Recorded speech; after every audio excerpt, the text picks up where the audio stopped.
Vamos caminando a un costado de la calzada de Tlalpan, pegado a lo que fue la colonia Country Club. En 1945, ¿cómo habrá sido este espacio? Y hemos venido precisamente a este lugar porque vamos a visitar un lugar que fue emblemático en la época de oro del cine mexicano, los estudios Churubusco, en donde se destapó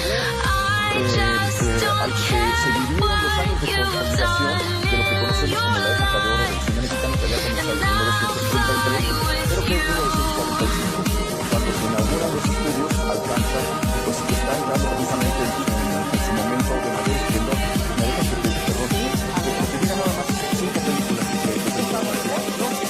La primera que se filmó fue La Perla, la de Pedro Infante, digo, Pedro Infante, Mariana Vázquez,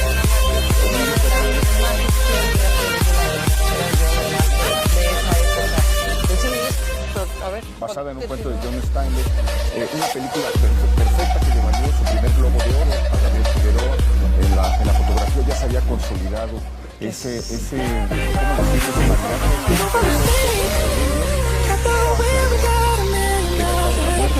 Hay muertos que no son muy de esa película de inicia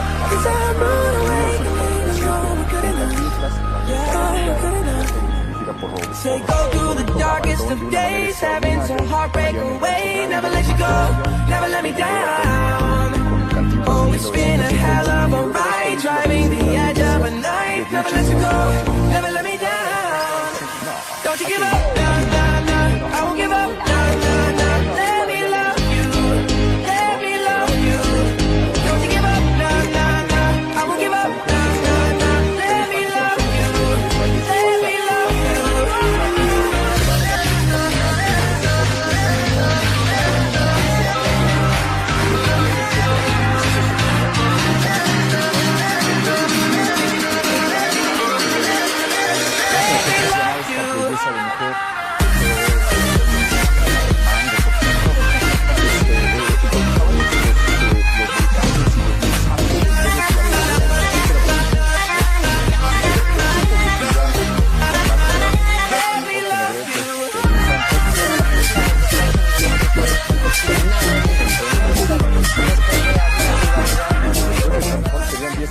De ser los dos de las mayores estrellas, exactamente 10 años. Es una película del 52, y luego Pepe el Toro también se filma en este espacio. Y como decíamos, El Ángel Exterminador, esa gran película de Luis Buñuel.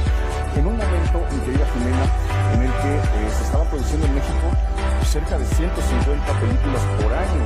Estamos hablando de que había una película cada 2 días.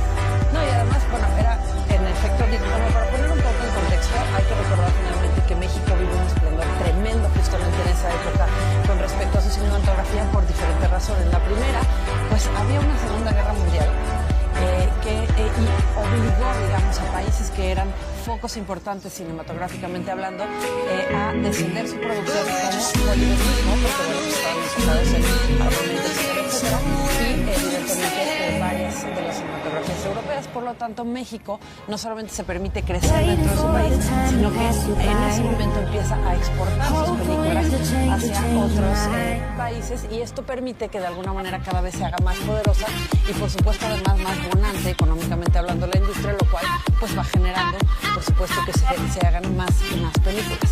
Por otro lado, además, bueno, empieza a haber una masificación, digamos, empieza a haber estrellas que no existían como tal. También es muy nuevo el cine, es muy, digamos, es como un arte todavía poco conocido para muchos. El cine sonoro medio acaba de llegar. Tú mencionaste una de las películas, digamos, la que da inicio a esta etapa del cine mexicano que se llama El Rancho Grande de Fernando Fuentes.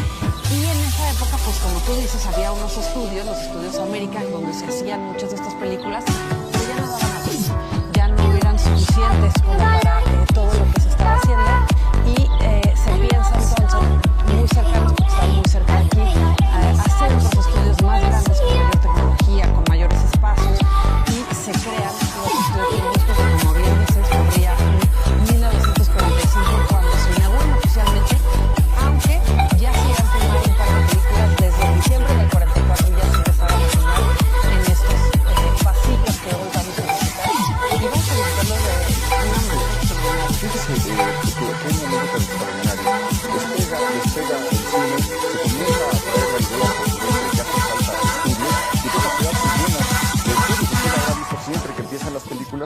Estudios América.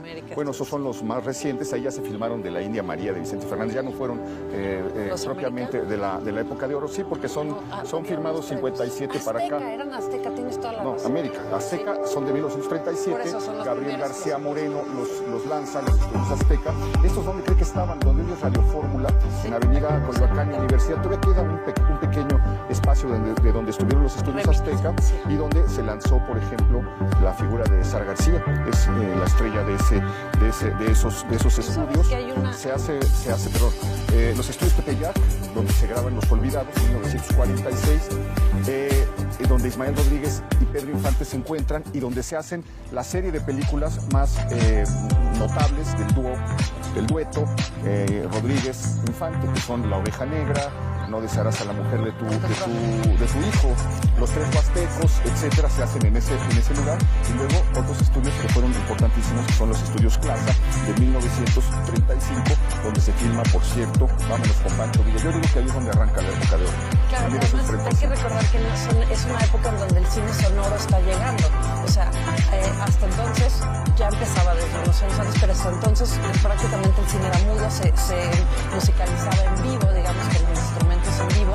Y si ustedes recuerdan a estos letreritos donde salían los diálogos, en esa época, un poquito antes empieza a llegar el sonido y entonces empieza a ver esta importancia fundamental para las canciones, en este caso, por ejemplo, para México. Digo, allá en el Rancho Grande se convierte en el ejemplo más claro, porque pues Tito Guízar pues tocaba era el galán de la época, y empiezan a darse importancia no solamente a las estrellas o a todos aquellos que participaban en las películas, pero por supuesto a todos aquellos diálogos y canciones que se daban en ellas. Pues aquí estamos viendo ya el letrero que nos da la bienvenida de los estudios Churubusco. Debe haber sido una época espléndida. Le recomiendo mucho. Vamos a hablar de Gabriel Figueroa porque precisamente venimos a visitar los estudios Churubusco desde la perspectiva del